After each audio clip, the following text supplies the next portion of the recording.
সকলে কেমন আছেন? আশা করি বেশ ভালো আছেন। আপনারা যারা নিয়মিত আমার ভিডিও দেখে থাকেন আপনাদের সকলকে অসংখ্য ধন্যবাদ।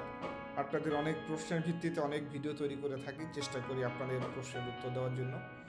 তো বাংলাদেশ থেকে যারা higher national diploma in aeronautical engineering সম্পন্ন করেছেন, আমরা আজকে কথা বলবো আপনারা কিভাবে অ্যারোস্পেস ইন্ডাস্ট্রিতে একটি নিজেদের অবস্থান তৈরি করে নিতে পারেন এবং একটি গাইডলাইন পান যেটা দিয়ে আপনি ইন্ডাস্ট্রি এবং একাডেমিক্যালি নিজেদের একটা অবস্থান তৈরি করতে সক্ষম হন। ধরুন আপনি HND ইন অ্যারোনটিক্যাল ইঞ্জিনিয়ারিং, যেটাকে আমরা লেভেল 5 বলি, এটা বাংলাদেশ থেকে সম্পন্ন করেছেন। এটা একটা UK degree awarded by BTEC Pearson. Level 5 সম্পন্ন করার পরে আপনি ইউকেতে লেভেল 6 করবেন, যেটা BEng ইন অ্যারোস্পেস ইঞ্জিনিয়ারিং বা অ্যারোনটিক্যাল, যেটা আপনার সুবিধা হয়। BEng করার পরে আপনি চাইলে ইন্ডাস্ট্রিয়াল অ্যাটাচমেন্টেও চলে যেতে পারেন।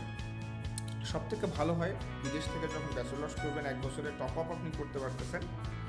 এই 1 বছরের টপ আপ করার পরে আপনি মাস্টার্সটা করে নেবেন। মাস্টার্স আপনি চাইলে অ্যারোস্পেসেও করতে পারেন, মেকানিক্যালও করতে পারেন। মেকানিক্যালটা কেন বলছি, কারণ মেকানিক্যাল হলে অনেক সময় দেখা যায় যে অ্যারোস্পেসে হলে শুধু আপনাকে অ্যারোস্পেস কেন্দ্রিক থাকতে হয়, অপরচুনিটিটা কিন্তু একটু ন্যারো হয়ে যায়। কিন্তু আপনি যদি মেকানিক্যালে করেন সেক্ষেত্রে দেখা যায় যে আপনি অ্যাভিয়েশনের বাইরেও অন্য ইন্ডাস্ট্রিগুলোতে কাজ করার সুযোগ পাচ্ছেন। তো এটা আপনার উপরে ডিপেন্ড করছে আপনি কোন দিকে যেতে চাচ্ছেন। যদি মনে হয় না আমি টোটালি ফোকাস করবো অ্যারোস্পেসে, ওকে, আপনি অ্যারোস্পেসের উপরে এমইন্স করবেন। এমইন্স কেন বলছি? Master of engineering. কারণ ইউকেতে সাধারণত BSc বা MSc এই ধরনের ডিগ্রিটা ইঞ্জিনিয়ারিংয়ের সাথে অফার করে না। ইঞ্জিনিয়ারিংয়ের সাথে তারা bachelors of engineering, masters of engineering এই ধরনের ডিগ্রি অফার করে। এটা নিয়ে একটা আলোচনা হবে যে BSc, বিটেক এবং BEng কোনটা আমি করতে চাই, এটা নিয়ে একটা আলোচনা আমরা করব।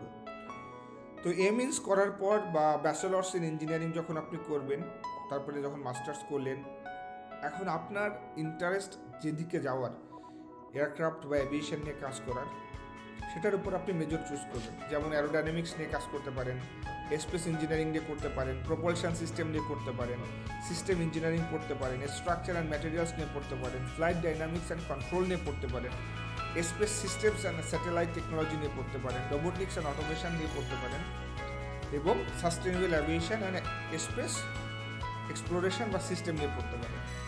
তো এই যে টোটাল স্টাডির যে মেজার্স, এইটা কোনটা আপনি নেবেন, কোন দিককে আপনি ফোকাস করবেন, এই সিদ্ধান্ত কিন্তু সম্পূর্ণ আপনার। যে দিকটাকে আপনি ভালো মনে করবেন যে আমি এই দিকটাতে যেতে চাচ্ছি, সেই দিকে আপনি করবেন। মাস্টার্স করার পরে সাধারণত আমরা যেটা করি, যে যারা আমরা ফার্দার স্টাডির দিকে যেতে চাই না বা একাডেমিক ব্যাকগ্রাউন্ডে ফিরে যেতে চাই না বা একাডেমিকে ক্যারিয়ার করতে চাই না, তারা আমরা কী করি, ইন্ডাস্ট্রিয়ালে যোগদান করি। হতে পারে আপনার সাথে 2 থেকে 3 মাসের ইন্টার্নশিপ, তারপরে সেখানে পার্মানেন্ট জব, আস্তে আস্তে ক্যারিয়ারের গ্রোথ। আর যারা একাডেমিক দিকে যেতে চায় তারা মাস্টার্স করার পরে আমরা PhD জয়েন করি। PhD আমরা অ্যারোস্পেসও করতে পারি, মেকানিক্যালও করতে পারি, ম্যানেজমেন্টও করতে পারি। এটা ডিপেন্ড করতেছে আপনি নিজেদেরকে কোন দিকে নিয়ে যেতে চাচ্ছেন।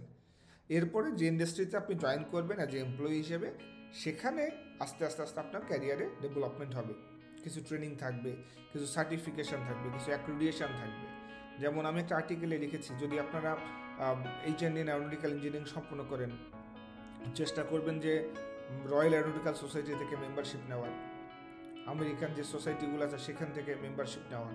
এগুলো হবে একটা ইন্ডাস্ট্রি রিকগনাইজেশন, আপনার নেটওয়ার্কিংটা তৈরি হবে, ডিফারেন্ট জার্নাল আপনারা পাবেন, সেখানে স্টাডি করলে কোনটা রিসার্চ চলতেছে, ফিউচার রিসার্চ কী হবে, এই সবগুলো নিয়ে আপনার একটা ধারণা তৈরি হবে। তো আমরা একটা ক্লিয়ার গাইডলাইন দেখতে পেলাম যে বাংলাদেশ থেকে যদি আমরা HND ইন অ্যারোনটিক্যাল ইঞ্জিনিয়ারিং সম্পন্ন করি, পরবর্তী ধাপ হচ্ছে আমাদের ব্যাচেলার্স করা। সেটা ইউকেতে করলে সব থেকে ভালো হয়। অনেক কানাডিয়ান এবং অস্ট্রেলিয়ান ইউনিভার্সিটিও অ্যাকসেপ্ট করে। তো সেক্ষেত্রে আপনারা যদি কয়েকটা ইউনিভার্সিটিতে ইমেল করেন, আপনার ক্রেডিট সহ আপনার কী কী কোর্স পড়াশোনা করেছেন ডিটেলড একটা ইমেল তাদেরকে করেন যে আমি HND করেছি, আমাকে লাস্ট 2 ইয়ার্স পড়ার সেখানে সুযোগ দেওয়া হোক। কেন 2 ইয়ার্স বললাম? কারণ ব্যাচেলার্স ডিগ্রি ইউকেতে 3 ইয়ার্স, অস্ট্রেলিয়া, কানাডা, USA বা আমাদের কারিকুলামে 4 ইয়ার্স। সেক্ষেত্রে হয়তো অস্ট্রেলিয়াতে আপনি টপ আপ ডিগ্রির সুযোগটা নাও পেতে পারেন। তো এই রুট ম্যাপটা কিন্তু একদমই ক্লিয়ার যে আমি যদি HND করি আমাকে অবশ্যই ব্যাচেলার্স শেষ করতে হবে, এরপরে চাইলে আমি জবও করতে পারি অথবা মাস্টার্স করে অ্যারোস্পেস ইন্ডাস্ট্রিতে ভালো একটা জায়গায় নিজের অবস্থান করে নিতে পারি। তবে আমার পার্সোনাল গাইডলাইন যেটা থাকবে সেটা, যারা আপনারা ব্যাচেলার্স বাইরে থেকে করবেন অবশ্যই একটা মাস্টার্স করবেন, তাহলে আপনার অ্যারোস্পেস ইন্ডাস্ট্রিতে নিজেদের অবস্থানটা তৈরি করা বেশি ইজি হবে এবং আপনার অ্যাকসেপ্টেন্সটা ততটা বেড়ে যাবে।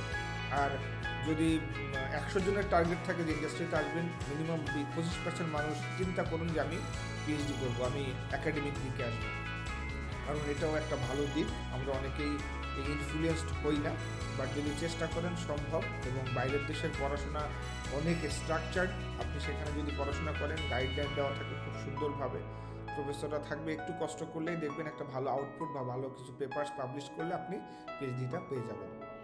তো এই ছিল আজকের আলোচনা। এরপরে ফার্দার ক্যারিয়ার গ্রোথ আপনাদের কোম্পানির পলিসি অনুসারে আগাবে। চাইলে কিছুদিন পর কোম্পানি আপনার রিকোয়ারমেন্টস অনুসারে চেঞ্জ করতে পারেন বা আপনার প্রমোশন হবে, বিভিন্ন দিকে আপনি আস্তে আস্তে ক্যারিয়ার দিকে এগিয়ে যাবেন। তারপরে যদি কারো কোনো প্রশ্ন থাকে অবশ্যই জানাবেন। সকলকে অসংখ্য ধন্যবাদ।